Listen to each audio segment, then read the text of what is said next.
নমস্কার বন্ধুরা, আপনারা সবাই দেখছেন সরকারি সংবাদ ইউটিউব চ্যানেল। বন্ধুরা, যদি আপনাদের জনধন অ্যাকাউন্ট থেকে থাকে, বাড়ির পুরুষ হোক কিংবা মহিলা, যদি জনধন অ্যাকাউন্ট থাকে অথবা জনধন অ্যাকাউন্ট না থাকলে যদি সাধারণ কোনো ব্যাংকে যদি বই থাকে যেটাতে তার আধার কার্ড লিঙ্ক আছে, সাথে মোবাইল নম্বর লিঙ্ক আছে, তাহলে কিন্তু আপনাদের জন্য একটি অত্যন্ত গুরুত্বপূর্ণ খবর অপেক্ষা করতেছে। বন্ধুরা, যেমনটা আমরা সবাই জানি যে করোনা পরিস্থিতিতে কিন্তু ভারতের অর্থনৈতিক অবস্থা একদম ভেঙে গিয়েছে, আর যার জন্য কিন্তু প্রধানমন্ত্রীর তরফ থেকে পিএম কেয়ার ফান্ড নামে একটি তহবিল তৈরি করা হয়, যেটাতে কিন্তু সবাই তাদের টাকা দান করতে পারে যাতে গরিবদের আর্থিক সাহায্য দেওয়া হয়। আর বন্ধুরা, এই পিএম কেয়ারস ফান্ড থেকে কিন্তু কিছুদিন আগে সমস্ত জনধন অ্যাকাউন্টেই 500 করে 1500 টাকার 3 মাস ধরে একটা কিস্তি সমস্ত গরিবের ব্যাংকের অ্যাকাউন্টে দেওয়া হচ্ছিল। যদিও সেটা জনধন অ্যাকাউন্টে দেওয়া হচ্ছিল।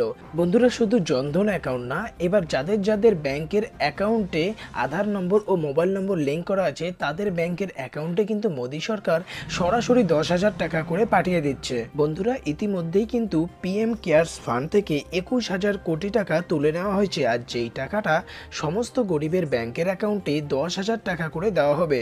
বন্ধুরা, এই টাকাটা জনধন অ্যাকাউন্ট হোক বা সাধারণ কোনো ব্যাংকের অ্যাকাউন্ট হোক, যদি আধার কার্ড ও মোবাইল নম্বর লিঙ্ক থাকে তাহলে কিন্তু তাদের অ্যাকাউন্টে টাকা ঢুকবেই। যদি আপনিও এই টাকাটা পেতে চান তো সবার আগে কিন্তু এই ভিডিওটিকে সম্পূর্ণ দেখবেন। এরই সাথে শুধুমাত্র আমাদের এই ভিডিওটিকে লাইক করে লাল রঙের সাবস্ক্রাইব বাটনে ক্লিক করে বেল নোটিফিকেশনটা অল করে দেবেন। বন্ধুরা, মোদী সরকারের 500 টাকার কিস্তি দেওয়ার পরপর কিন্তু আরও 24,000 জনধন অ্যাকাউন্ট খোলা হয়েছে।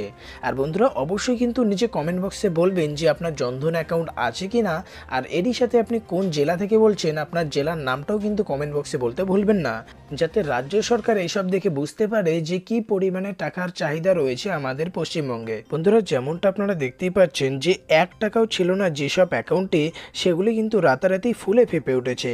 প্রধানমন্ত্রী নরেন্দ্র মোদী ঘোষণার পর জনধন অ্যাকাউন্টে প্রায় 21,000 কোটি টাকা জমা পড়ায় চিন্তা বেড়েছিল কেন্দ্রের। আর বন্ধুরা, এখানে দেখতেই পাচ্ছেন জনধন যোজনায় কিন্তু এখনও পর্যন্ত 24,000 অ্যাকাউন্ট খোলা হয়েছে। আর বন্ধুরা, এই 24,000 অ্যাকাউন্টের সাথে যাদের ব্যাংকের অ্যাকাউন্টে আধার কার্ড লিঙ্ক করা আছে সেই সমস্ত অ্যাকাউন্টেই কিন্তু টোটাল 10,000 করে টাকা দেওয়া হবে। এরই সাথে এখানে দেখতে পাচ্ছেন যে গত 2 সপ্তাহ থেকেই কিন্তু সমস্ত জনধন অ্যাকাউন্ট ও আধার কার্ড লিঙ্ক থাকা অ্যাকাউন্টে টাকা দেওয়া শুরু হয়ে গিয়েছে। বন্ধুরা, আপনাদের মধ্যে কারা কারা টাকা পেয়েছেন অবশ্যই কিন্তু নিজের কমেন্ট বক্সে বলতে ভুলবেন না।